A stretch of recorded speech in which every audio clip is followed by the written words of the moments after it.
خليني اقولها لك بصراحة، لو معصمك ضعيف يبقى في حقيقة لازم تعرفها، هقول لك عليها دلوقتي ممكن تغير بيها فكرتك عن التمرين. المعصم نفسه اللي انت بتلبس فيه الساعة عبارة عن عظم واوتار، مفهوش عضلات بتنمو بعد سن المراهقة، دي حقيقة علمية، ومفيش تمرين سحري يغير حجم العظمة بشكل مباشر.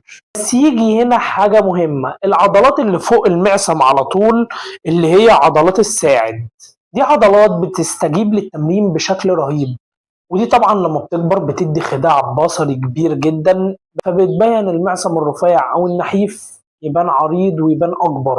حتى لو بنيت بايسبس وترايسبس كبيرة، شكل المعصم لو هو رفيع او صغير هيبين الدراع ان هو اضعف بكتير.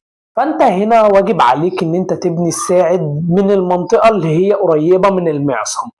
بقول لك على خبر حلو، عضلات الساعد بتتعافى مش زي اي عضلة، بتتعافى بسرعة جدا. عشان كده هتلاقي اساطير لعبة الريست او مصارعة الاذرع زي ديفون لاراد بيمرن عضلات السواعد بتاعته يوميا، بس مش لازم يوصل كل يوم للفشل العضلي، ممكن يوم ويوم لا. السؤال هنا ايه التمارين اللي هي هتبين لي الفرق؟ في الحقيقة تمارين تانية الدراع هي بتشتغل، بس مش هي اللي بتدي السماكة اللي انت محتاجها للدراع. الفرق هنا بيجي من عضلات مش كل الناس عارفاها، وهي العضلات القبضة العميقة. العضلات دي مش بتيجي من اي تمرين، والعضلات دي هتلاقيها بارزة جدا عند اللي هم المتسلقين، لان هتلاقيهم بيفضلوا بيقضوا يعني معظم اوقاتهم متشعلقين في الجبال. العضلات دي بتنمو مع انك تمسك او تتشعلق في حاجة بفترة كبيرة، يعني مثلا اتشعلق على العقلة لفترة كبيرة وافضل واقف او ثابت لمدة مثلا 30 ثانية في البداية، وزود تدريجيا.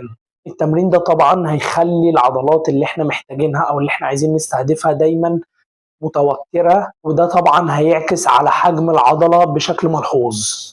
وطبعا زي ما قلت لك هتبدأ ب 30 ثانية زي ما قلت لك بالظبط، بس هتحاول لو انت مش قادر تجيبهم ممكن تقسمهم على 3 مجموعات، 10 ثواني و10 ثواني و10 ثواني، وتزيد تدريجيا لحد ما توصل للهدف اللي انت عايزه. وطبعا ما تستعجلش الوزن وتشيل اوزان كبيرة، الامان اهم حاجة. وطبعا التمرين التاني اللي هو لف البار ورا ظهرك، اللي هو بتكون شايل البار في ايدك بالشكل ده كده اهو، وبترفعه وبتنزله تاني. هي الوضعية دي غريبة؟ غريبة. هل هي فعالة؟ جدا فعالة. ليه طيب فعالة؟ لأنك لما البار بيكون وراك كده بالشكل ده، وهتلاقي الجاذبية بتنزله تاني لحد صوابعك، والشكل ده جدا فعال. هتلعب 3 مجموعات من 12 ل 15 تكرار. التمرين الثالث وهو السلاح السحري، تمرين العضلة الكابة المستديرة اللي هي بتدي دراع التدويرة دي.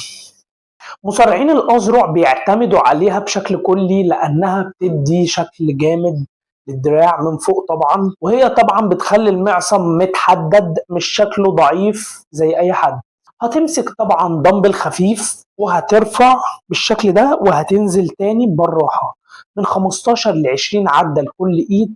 وحاول على قد ما تقدر وانت بتتمرن التمرين ده بالراحة، وانت طالع وانت نازل. تقدر تجمع ال3 تمارين دول في يوم واحد مرتين او 3 مرات في الاسبوع. حاول تدربهم بعد تمرينك الاساسي في اليوم العادي او في يوم مستقل لو انت عندك وقت. ونقطة أخيرة، ما تطاردش الألم. ما ينفعش توصل للفشل العضلي كل مرة، توصل له مرة ومرتين لأ، وكده انت هتكون ماشي مظبوط جدا، لأن هدفك هو ضخ الدم والاستمرارية. العب بقوة 70 مثلا في المية، مش شرط توصل ل100%، وطبعا هتشوف الفرق خلال أسابيع. ساعتها معصمك الرفيع آخر حاجة هتفكر فيها. وبس كده يا سيدي، لو وصلت لهنا ما تنساش السبسكرايب واللايك، وسهلة مش محتاجة فزلكة. والسلام عليكم ورحمة الله تعالى وبركاته.